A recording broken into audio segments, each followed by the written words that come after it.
given how this chapter starts, I at least wanted to show something cute that will then be referenced at the end of the chapter.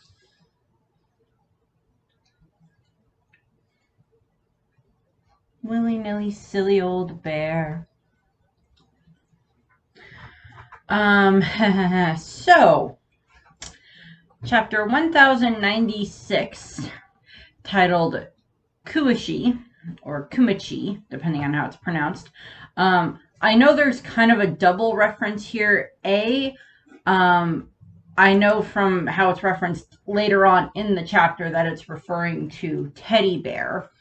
But I also looked it up, just the word itself, to see if it had any other significant meaning beyond that, because of course Kuma is bear. Then I know that in Thriller Bark, which we're going to get a couple of references to in this this video, that there was Kumashi, who was Perona's bear that she carried around with her a lot and everything like that she adored. So there's a connection there. But I also just wanted to see if the word had any other meanings, and there is.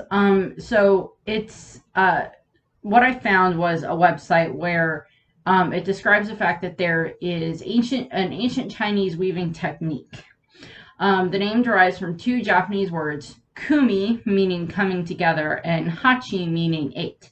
So signifying the entwining of 8 chords.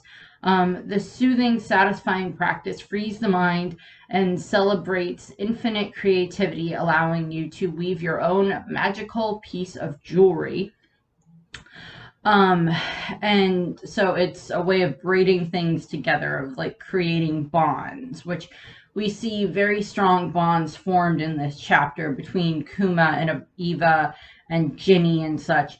And even bonds that are represented among the rocks pirates that we see, stuff that we see with the Roger pirate, and stuff even to a degree a bond that is there between Roger and Garp, depending on where you want to put that.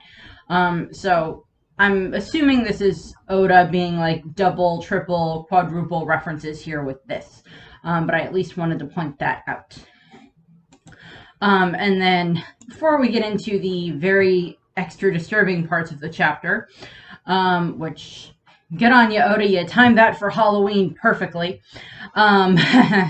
We have the cover page, which is Zoro losing a game of musical chairs to a pack of chihuahuas in a forest. And this is just adorable. These are all little chihuahuas dressed like pirates. And one of them even has like a scar over its, left eye, the way that Zoro does, which is adorable. And it seems to have stolen the Watto. And Zoro is losing to Chihuahuas, which is definitely just adorable. But yeah, that's kind of about the lightheartedness at the moment. There'll be a bit more lightheartedness later on. But into the actual chapter. So this chapter starts out very dark, plus we get a lot of the additional rules for this population extermination game that the Celestial Dragons are playing. So we kind of get some of the rules, and we see all of the citizens of the God Valley Kingdom just scattering as far into the island as they can. And we have one of the other Celestial Dragons yelling out. We also see a bunch of other Celestial Dragons lined up in front of like the dais where we see all of the treasure chests. And I'm assuming these are the other God's Knights / other, because we can see one that is clearly supposed to be Garling's silhouette among them. But we see several others. Some of them have like the bubble head on them. Some of them don't. I'm assuming these are other members of the God's Knights, plus additional Celestial Dragons who are just taking part in this game. Game, in very large parentheses. Very large air quotes. So we get the rules, and it's whatever the MC Celestial Dragon is shouting out. It's like, so there are 150 rare rabbits to hunt down. That's not to mention the 13 super rare ones. Each of those ones is worth 10,000 points apiece. So this is where we're getting the point system. So, rabbits are considered to be, I guess, animals that are notoriously hard to hunt. I wouldn't know. I'm not a hunter. Um, and it's also stating that, remember, single hit kills will also earn you a skill bonus. In video game terms here. We've prepared extravagant prizes for the winners of this prestigious event. So we see all of them running, and my brain went to, so I don't know how many people here are familiar with the 1990s version of the Swan Princess, but my mind went to, there's a moment in the movie where Prince Derek is practicing to go after this great beast that supposedly took Odette from him. And it's a good movie anyway, and I love the songs.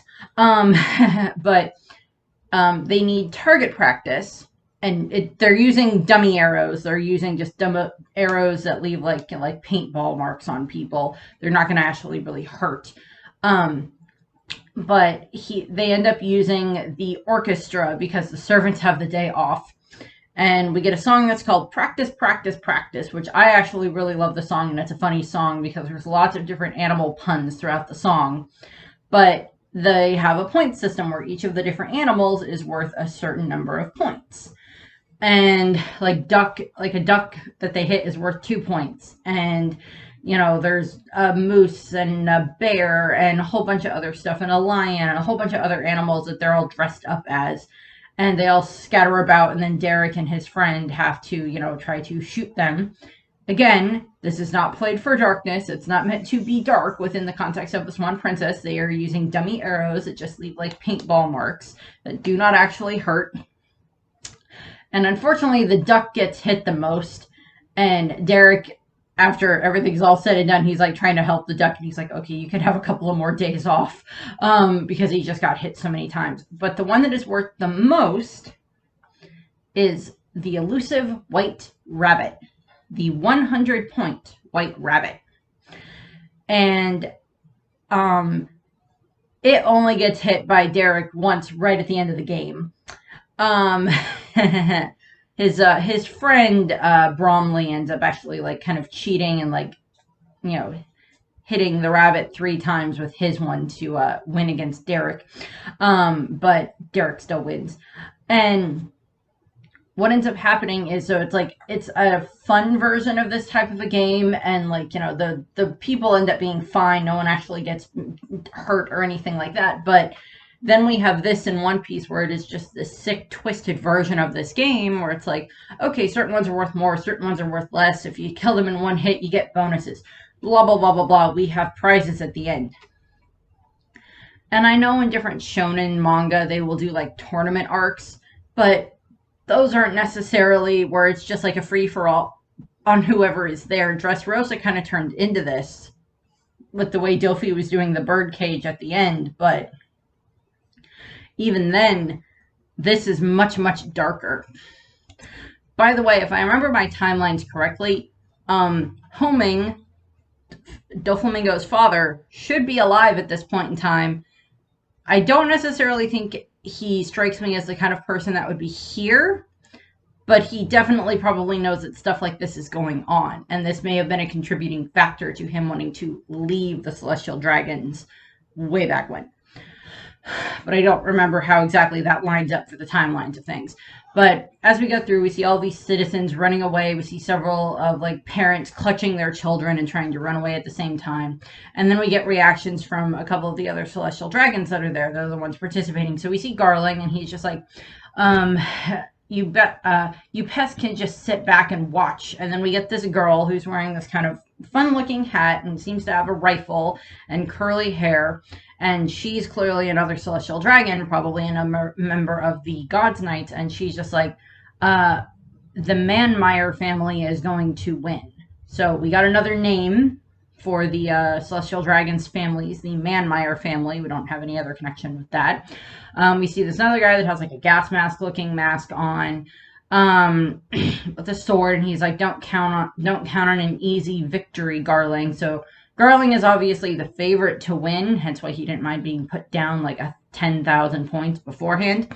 And then we see this other guy that just kind of looks like this, like, I don't know, Shakespeare-esque type person as well. It's just another celestial dragon. We see the other members, the other citizens of the island just running away.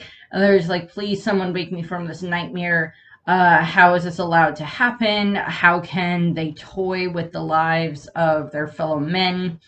Again, just horrible things. We see these other two generic celestial dragons firing at the crowd, and they're just getting, like, reprimanded, like a slap on the wrist by the MC, like, don't do that. They're supposed to have like an hour or whatever so they can go and hide, and try to run around on the island and find places to hide and everything. So we're getting that. We see them, they're just, so many of them are just like parents trying to figure out what to do to hide their own children and stuff like that. So there's a lot of stuff going on there. Then we cut back to Navy HQ. So this is Navy HQ, 38 years ago.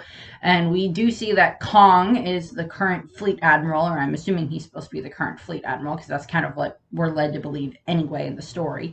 And he is on the Dendenmushi talking to Garp, and Garp currently appears to be on vacation because he is lounging on what looks like a beach chair at possibly like a resort of some kind, and he's just like, life is good, and he's just like talking with, so it's like we get that juxtaposition there, which Oda is very good at that.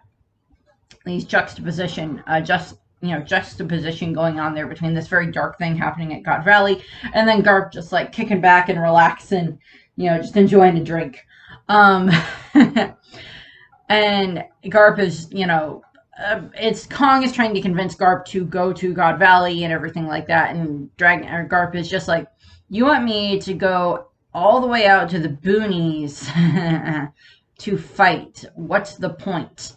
So this is just implying that the West Blue is the boonies. I was like, I kind of thought the East Blue would have been considered the boonies by One Piece world standards, but I guess there's certain boonies in every sea, I would guess.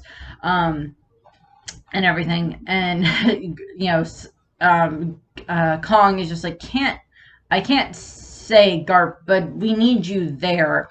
Our reports haven't been verified, but if the danger is real, it'll be a disaster. And Garp's just like, this is about the Celestial Dragon's little field trip, isn't it? Oh boy. Why should I care if they're in trouble? I always said I'd come back. It'd come back to bite you if you messed with Hachinosu. It's their own fault for poking the hive. So this is a reference to Hachinosu being full-led Beehive Island, where if you poke it, you're just going to get attacked by a bunch of bees, because you attack the island, you're going to get attacked by a bunch of pirates. And we see Garp just like lounging about, and he's just like, what do they expect? You don't just swipe the crown jewel of Pirate Island. Of course they'd come to get it back. So this means that at some point in the very, very recent past, probably within the last couple of months, Celestial Dragons, probably the God's Knights, went to Hachinosu and stole some very valuable type of treasure. Probably not just like gold and jewels, probably something a bit more precious to the pirates than that.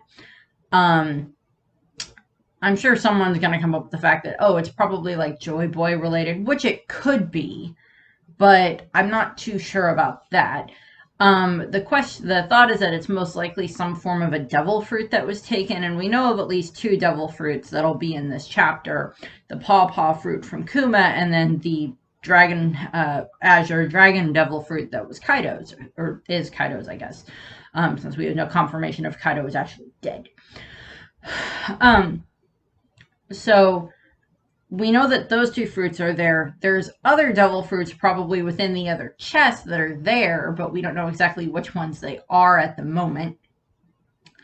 And we get this implication that that the Celestial Dragon stole some treasure from Hachinosu that is very valuable to the pirates.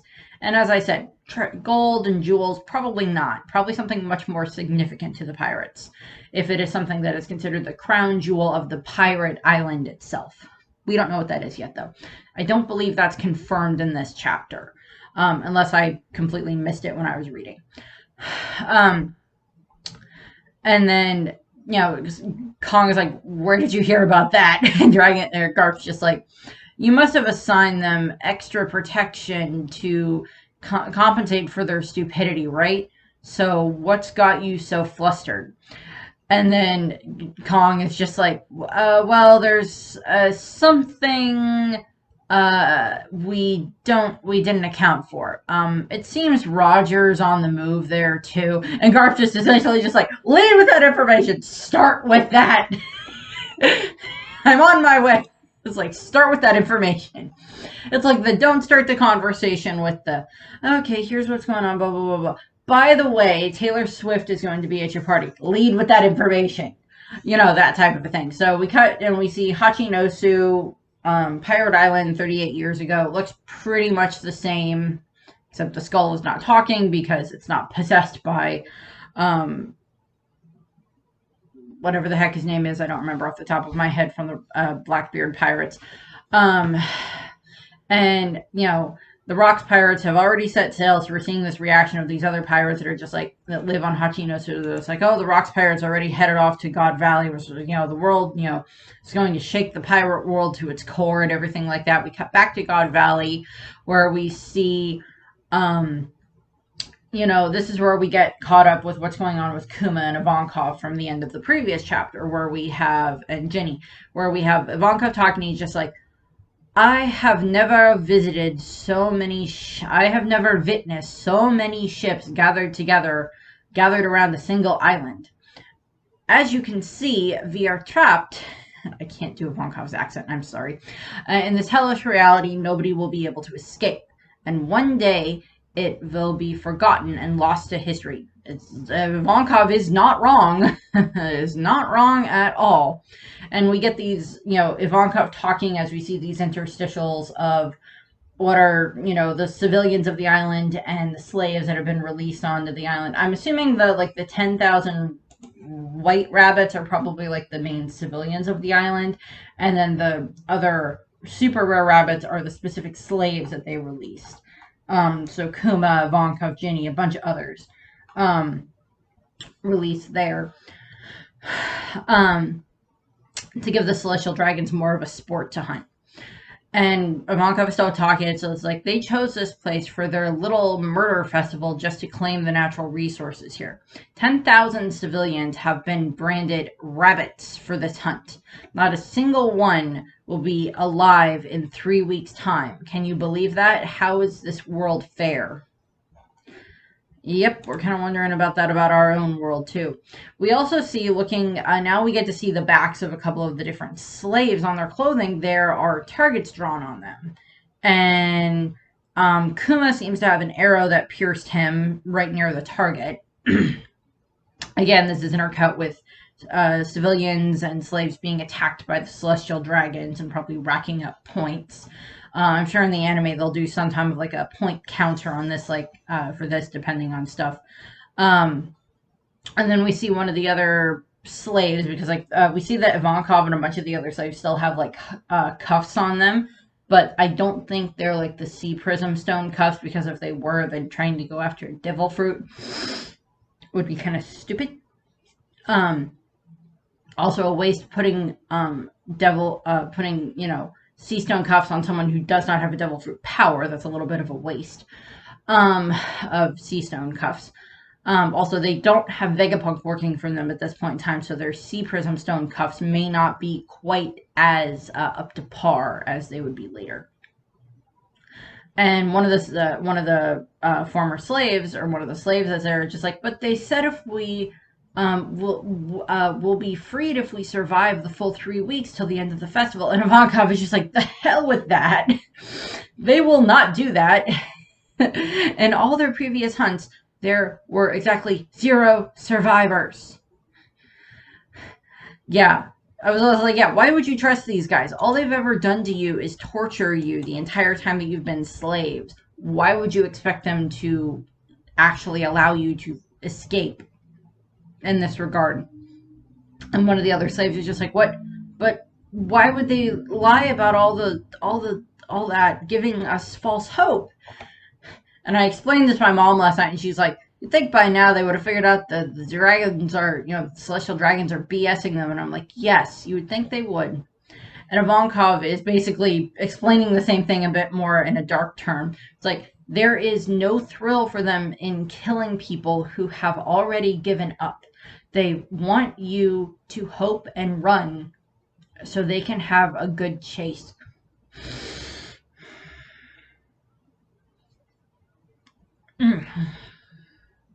And we see, this image of, the typical celestial dragon lording over, these running civilians and slaves and everything like that. You will never win if you play their rigged game. Focus on escaping it altogether. And then we cut back and we see Garling has showed up and he's riding on something. I can't tell. It kind of looks like a bird with goggles, but I'm not sure. It might be an ostrich. I don't know. Maybe the Figurelands race ostriches. I don't know. And we see that Garling, he scored a quick 10,000 points, and his strategy to target the high value rabbit. So he's going after all of them. We see a Denden Mushi seems to be watching, and then we get like this little cut to Marijois where they're probably like broadcasting this tournament with the Denden Mushi, so they probably have all of these visual Denden Mushi scattered all over the island, and then they are just like relaying that, footage to Marijois so they can watch it, like the Celestial Dragons version of the twisted twisted version of the Olympics. We then see that Ivankov is having his cuffs, his chain snapped by a fisherman slave who helps with that. And they're thanking and everything like that. And the guy's just like, oh, thank you. I've never been praised like this, for helping and everything like that. And then we cut to where we see Ginny, who seems to have gotten her hands on a couple of Denden Mushi, including a audio one that she is listening to. And she's like, the tournament prizes are the key to our escape. The prizes, and she explains out one of them is the strongest class of devil fruits. If you eat it, it'll allow you to transform into an azure dragon. So this is the Uenomi model Seiryu, or model azure dragon, that we know that Kaido ended up with because Big Mom takes it, and we're going to see that later on in the chapter. Which months and months and months ago, I did a video where I talked about how Big Mom would have gotten her hands on Kaido's dragon fruit, because we know that she had it and then she gave it to Kaido at God Valley so he wouldn't die, which we don't see in this chapter, but we'll probably see later on when we get the full God Valley flashback. Are you flopping on the bed? And what I had said, I think one of the theories was that it had been on the island to begin with as a treasure that the Celestial Dragons had, which at that point in time, we were working with the theory that God Valley was where the Celestial Dragons, like that was their summering place where they can go down to the lower realm, but it is acceptable to be there. Wrong on that part, but it is a treasure, so I guess I was partly right on that. And then she's like, they also got the paw fruit, which can be used to blast yourself and others to distant islands. So this is Kuma's fruit. So we at least get confirmation that those are two of the devil fruits that are there. We kind of saw that come in given other information we'd gotten beforehand on this chapter. But I don't know. We don't find out what the other devil fruits, because there are like 6 boxes, and this would be what's in 2 of them, but we don't know what's in the other 4. And Jenny or Ivankov is like, if any of us can eat one of those fruits, we will escape this hell and the Navy's siege. There are only a dozen of us, but we can do this. And one of the other slaves is, but it's impossible. The prizes are kept at the very center of the island. And Jenny is just like, I'm a pro thief and wiretapper. 2 weeks back, I leaked all this info to the outside world. I'm sure my message got someone's attention. A plan like this needs plenty of decoys running around, after all. So, okay, so we're getting like this double side of things where like all of the slaves that are there and all of the citizens of the island are, of course, trying to run for their lives and hide and try to escape. And in some cases, they're probably going to attempt to fight back against the gods, knights, and the celestial dragons. In most cases, that's not going to result in anything except you dying. But these slaves here, you know, Kuma and Ginny and Ivankov and a bunch of the other ones that are there, are like, okay, we can take advantage of this. The celestial dragons are going to be going after all of these other different civilians and the other slaves. And if we use them as distractions, we can sneak our way into the city and get a hold of, sneak our way into where the treasure chests are and get a hold of them. Now, this is a twisted way of like sacrificing other people because to try to get to your own freedom, but it's also stated that like they want to try to save as many people as possible, and they need to at least try to get to the center of the island and get these devil fruits before they're able to do that. So we get that, and then we see some of the other some of the slaves are just like, no, I can't do that. I can't be a decoy. And Kuma volunteers. He's like, I can help with that.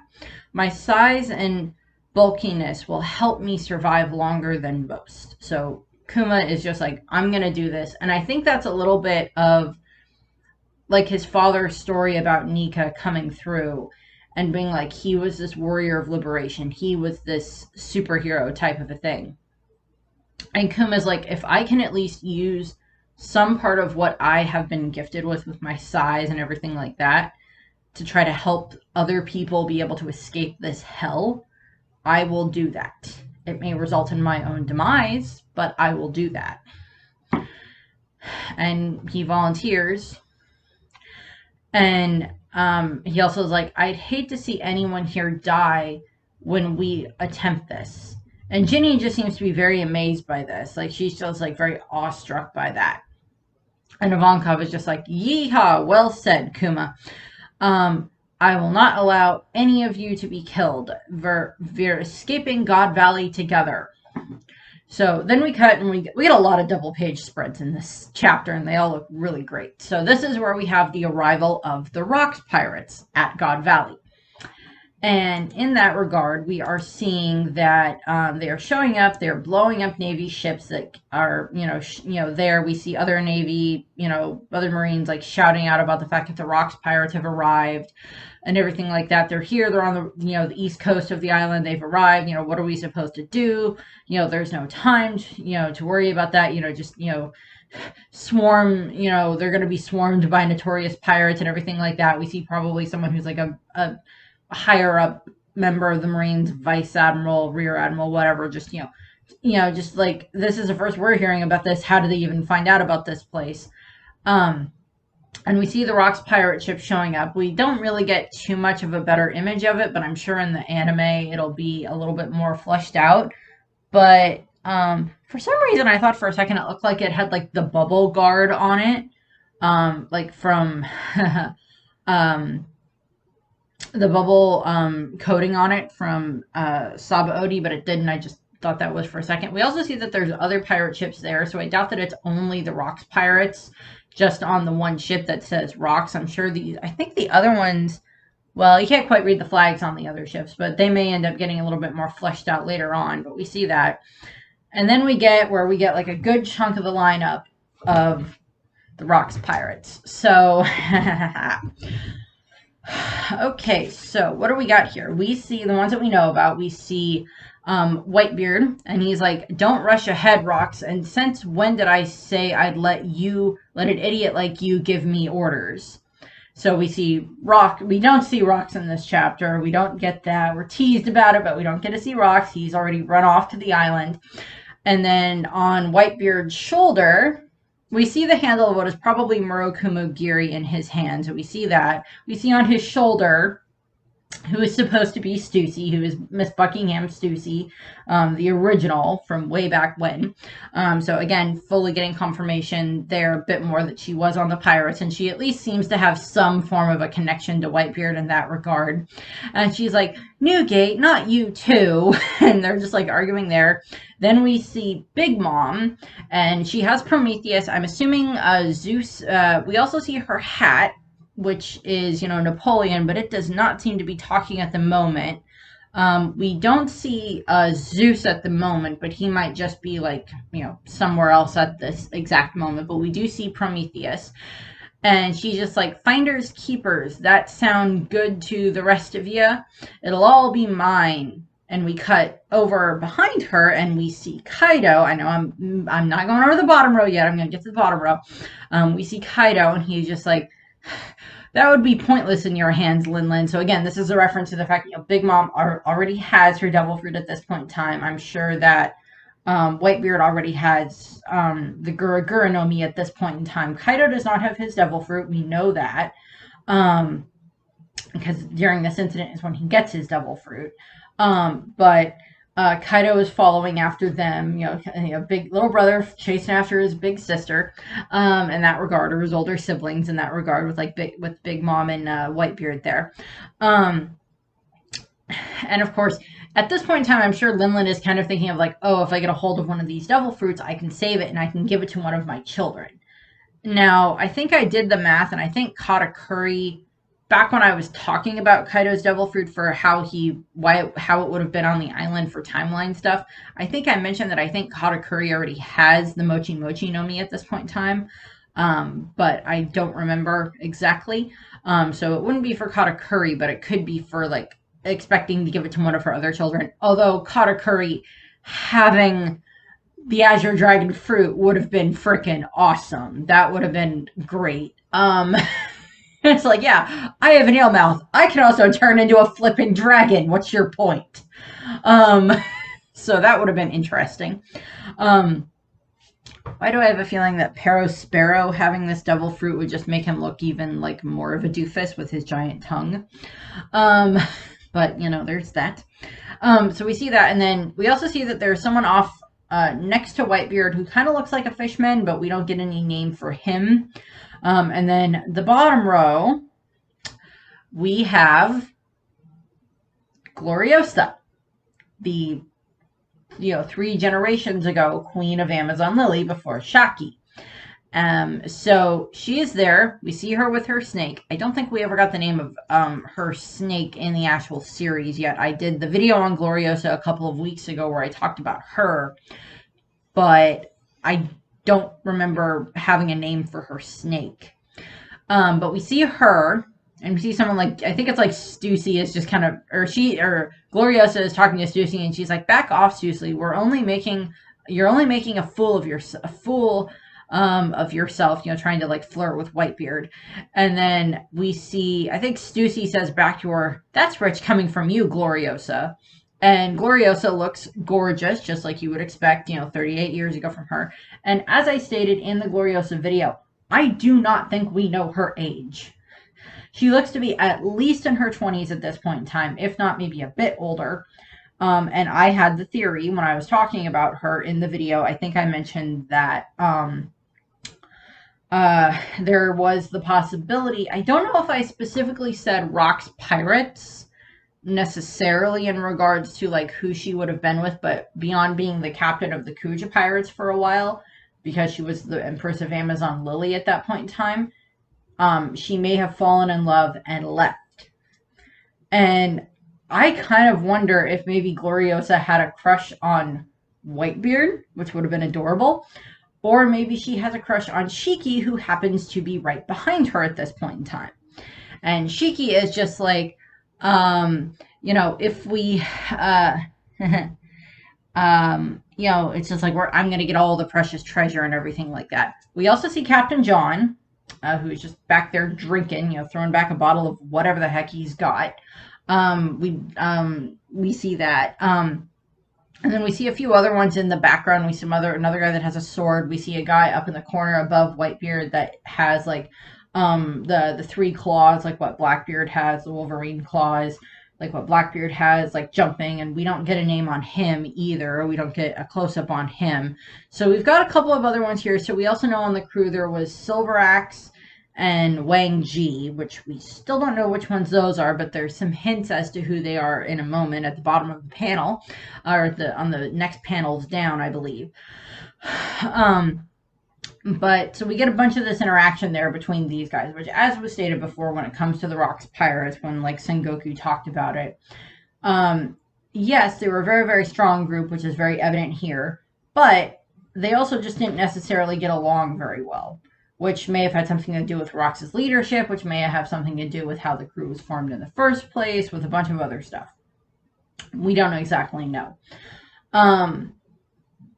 But, you know, it might just be like it was a whole group of like Sanji and Zoro's where it's just like certain ones did not get along with each other very well.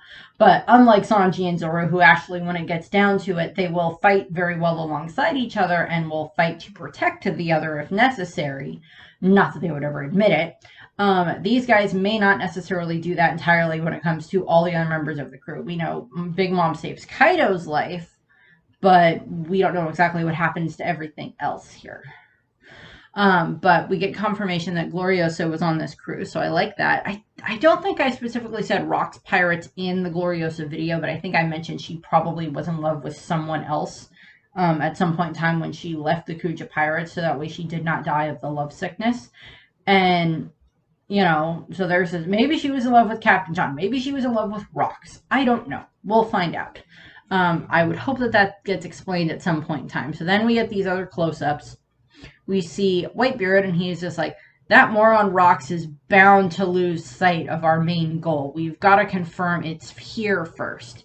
So that's probably a reference to either the treasure that they stole from Hachinosu, which again, I guess could be the dragon fruit, but I don't know, or it could be the dragon fruit itself. And Shiki is just like, who died and put you in charge? I'm gonna blow you all down out of the way. And we see Big Mom just like, I'll snatch it out from under all your pathetic noses and you all have your heads in the clouds. I'll be gone before you know it. Just like says the woman who can make clouds talk. And then we see Kaido, who is just like, looks like Roger is on his way as well. He's the one person and Lena just like, one thing at a time, rookie. Again, brother-sister setup there. And then we see, I believe this is Stussy that talks here, and she's like, this is going to be this is going to be the decisive battle. And we see John just drinking, and he's just like, that's right, don't forget it. And then we see Gloriosa, and she's like, today's the day we settle this. So, again, don't exactly know how much this is referring to certain things. Probably just like, okay, well, this might be our last go as the Rocks Pirates. We know that Kaido leaves after this. We know that, like, after this battle, we know that Rocks dies most likely, so we don't know exactly what happens there, but we'll find out. And then we see two other panels. That one of them is probably Wang Ji, and the other one is probably Captain John. Or not Captain John, Silver Axe. And I know a lot of people are going to be like, hey, these guys look like they are the zombies from Thriller Bark. Looks like some of the zombies from Thriller Bark. They have to be some of the zombies. And I'm like, well, we only know that Ochoko, or Wang Ji, only got knocked off of his perch on Hachinosu within the last 2 years because of Blackbeard. But we don't know exactly what else happened in that regard. So he might be dead, but he might be alive. So we'll see what happens there. But we've got two other faces there. One will be Wang Ji, and one will be Silver Axe, and then we'll find out whatever else later. Back to another double page spread where we have the Roger Pirates arriving. And we see this, some reaction to the Rocks crew showing up, just like the Rocks Pirates have made landfall. What are you marine dogs playing at? What would we do if something, what would you do if something were to happen to us? So again, we have the celestial dragons being celestial dragons. And, so we get some other calm information. It's just like, there are more fearsome pirates coming in from all directions. how did this information leak out? This shouldn't have happened. This is supposed to be top secret. So again, this is, Jenny mentioned that she had managed to leak this information out to the world. So now we know about that. That's how this information got leaked to the pirates. So they found out.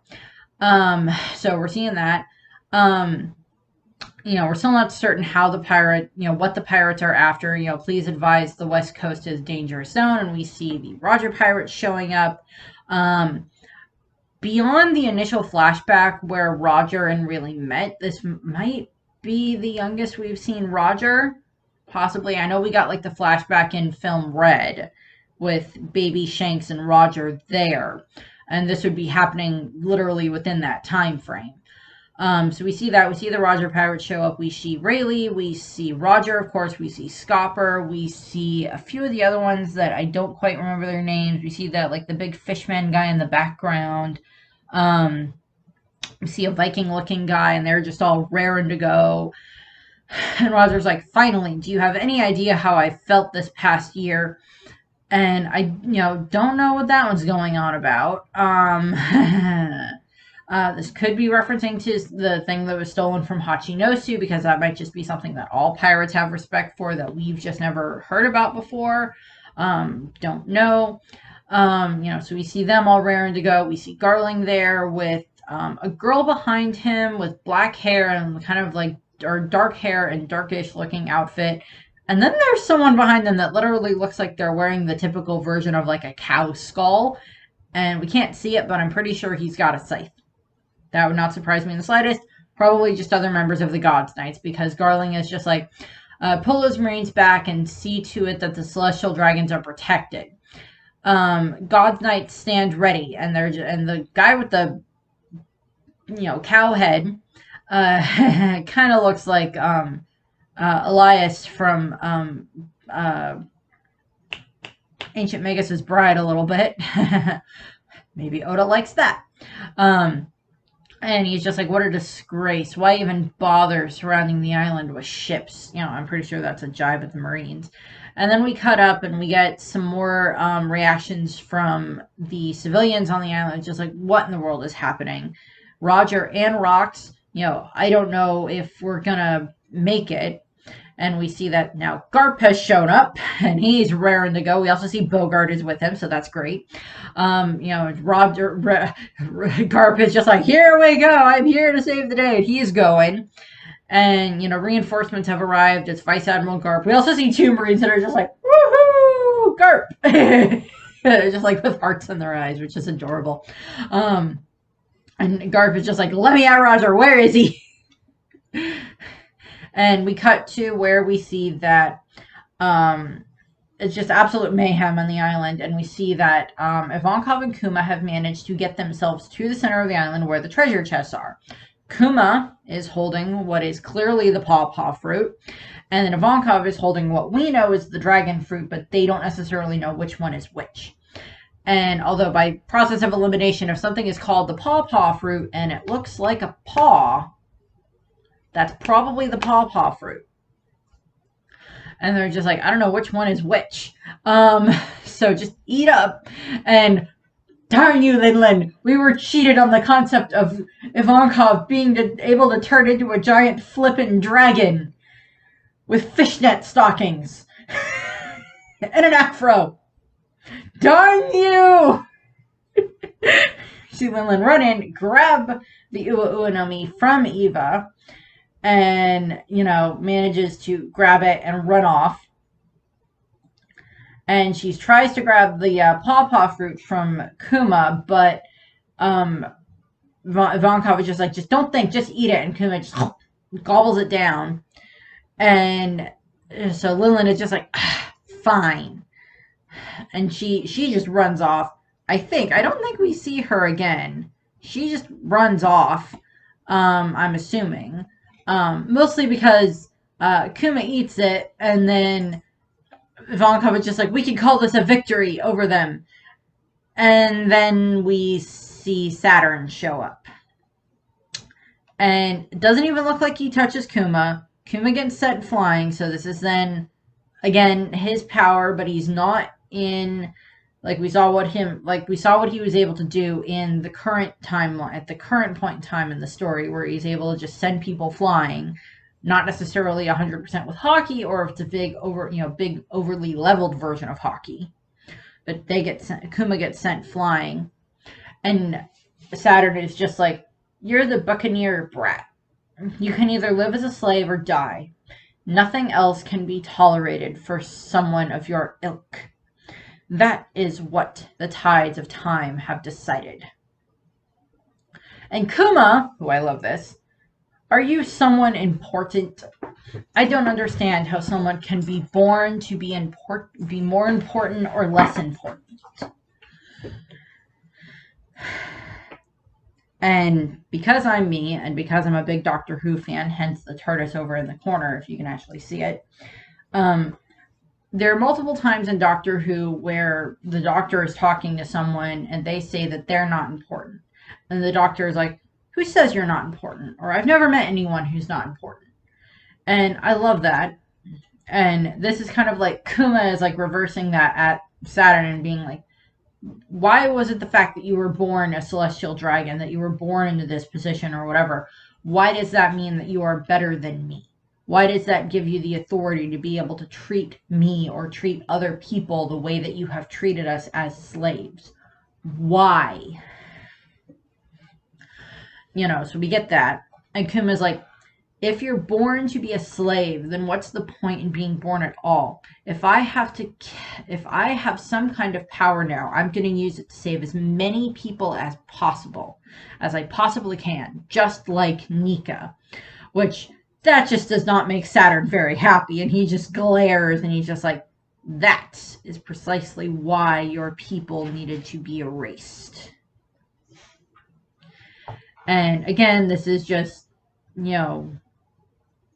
sins of the people being, sins of one person being blamed on the entire people, which is unfortunately something that has been used time and time and time again throughout history, to blame certain groups of people again and again and again for something that they themselves did not necessarily do, but something that their ancestors made, a mistake or a choice that their ancestors made, and now they have to live with the consequences of it. And now we cut away and we get we see God Valley again, and we get hold it, Rocks. And it was like, you're in my way, Roger. So Roger and Rocks probably interacting there and probably fighting, and then Garp probably showing up. And then we cut to where we have that fateful incident would soon be obscured by the shadows of history.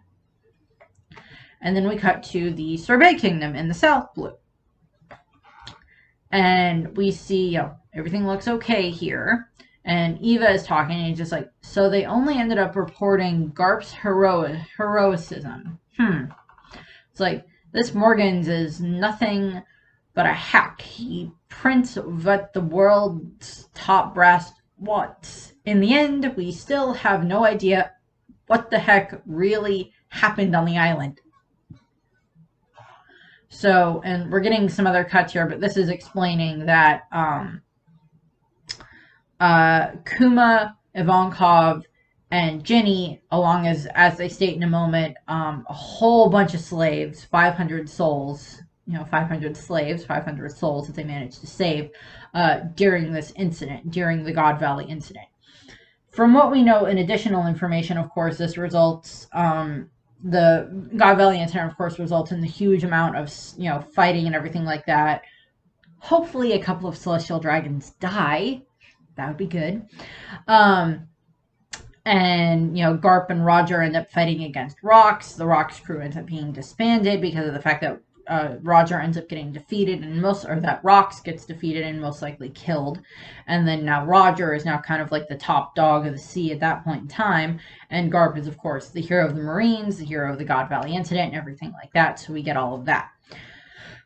We cut to where we are inside of this church, and we see Kuma.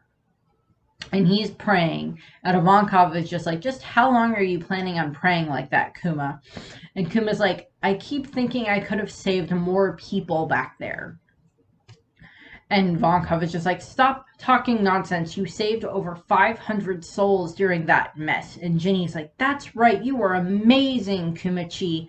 And side note, it's like Kuma in this one is being set up as like Teddy, like a teddy bear. Um, Teddy bear. We'll get to the other Woody the Pooh reference in a moment. And, and Jenny is just like, everyone cried tears of gratitude thanks to you. Even I welled up.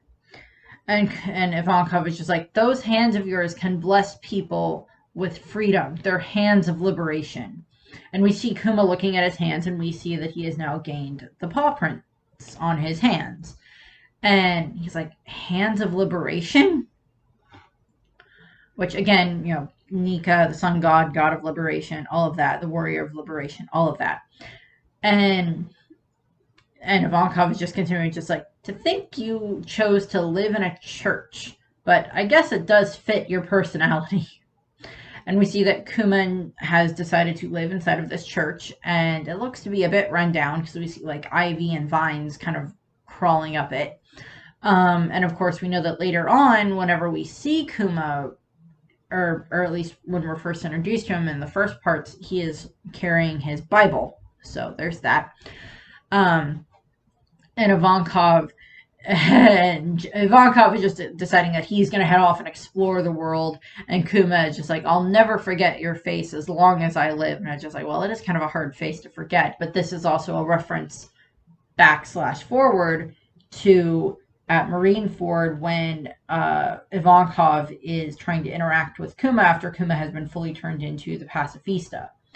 And the pacifista recognizes him as Ivankov as a member of the Revolutionary Army, but not as his friend. So we're seeing that. And we see Jenny, and she's like, I'm not going, big bro. I want to stay with Kuma while I think about what I'm going to do with my life. And Ivankov is fine with this. He's like, well, then I'm off to sea. I'm going to go bask in my freedom.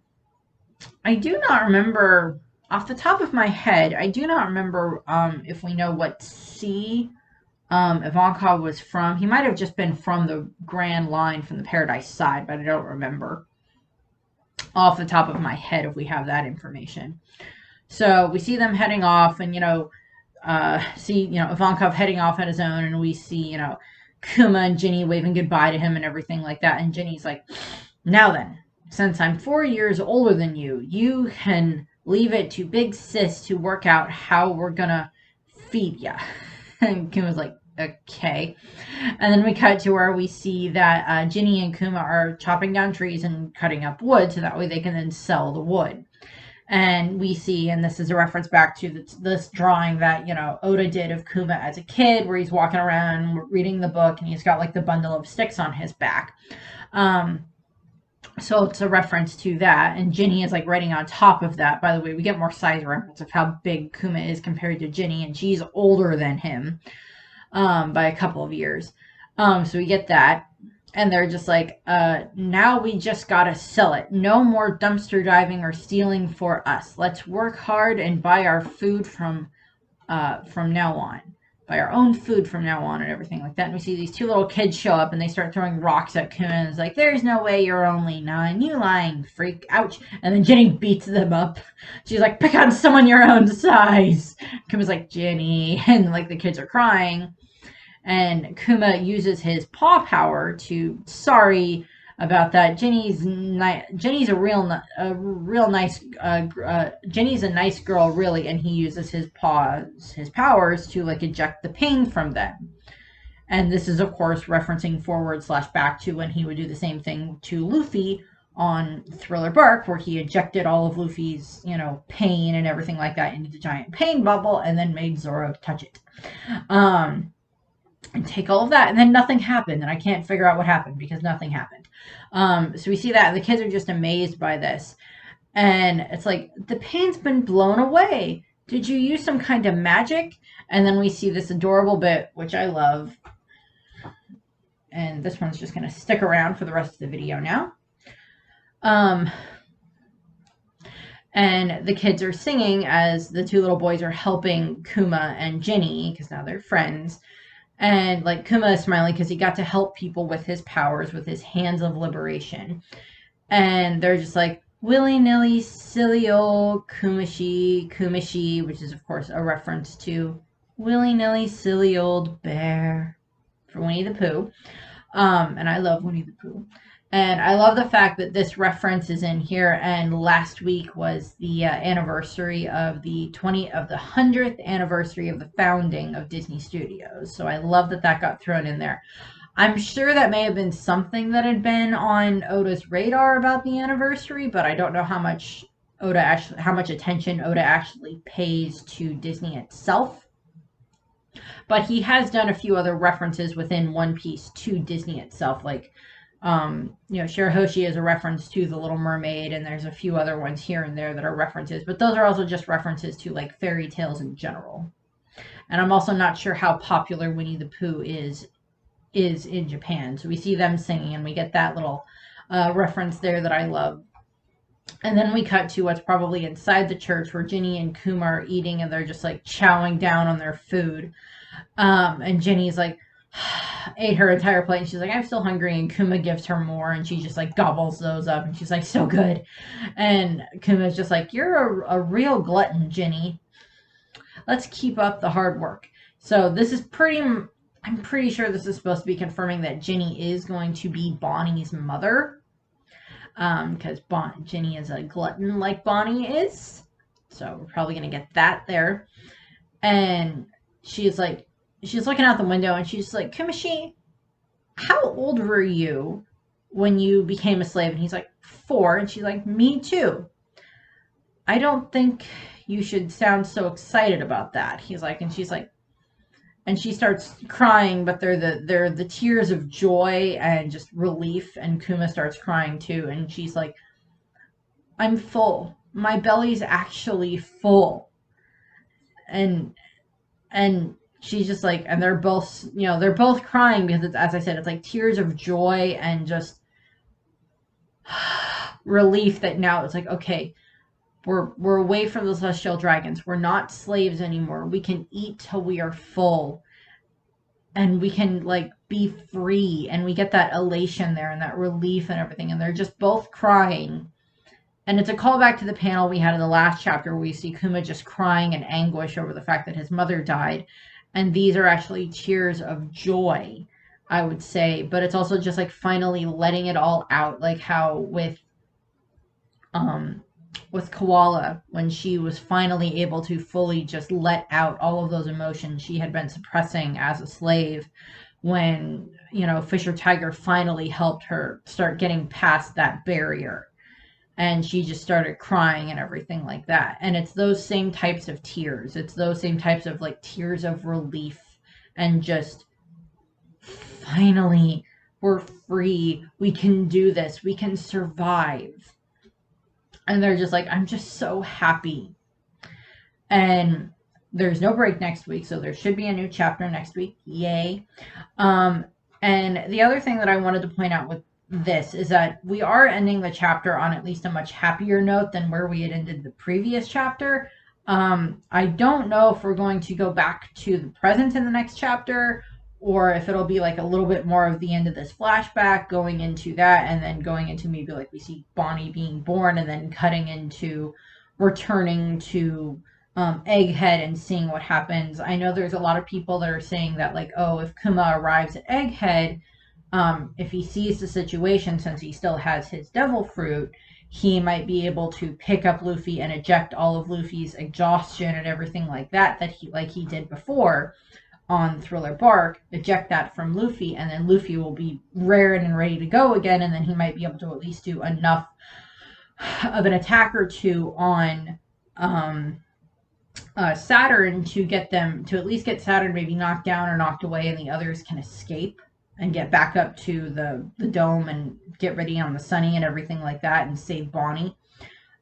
There's a possibility of that. I know there's also a lot of people that are just like, oh, the pacifista, or not the pacifista, this S-Bear is going to show up and his programming of like a sub program is going to kick in because Bonnie is in trouble, and he will show up and do that, and then the other Kuma will show up, the original Kuma will show up and act as a distraction against Saturn, and do it that way. So there's that. There's also, we might just get like the rest of this flashback here, or we might just cut back directly to Egghead Island. But the thing that is kind of implied with this is like, we know that later on Kuma gets billed as like the tyrant king of the Sorbet Kingdom, and he eventually ends up as the king of the Sorbet Kingdom. But I'm pretty sure that that is just entirely just world government propaganda.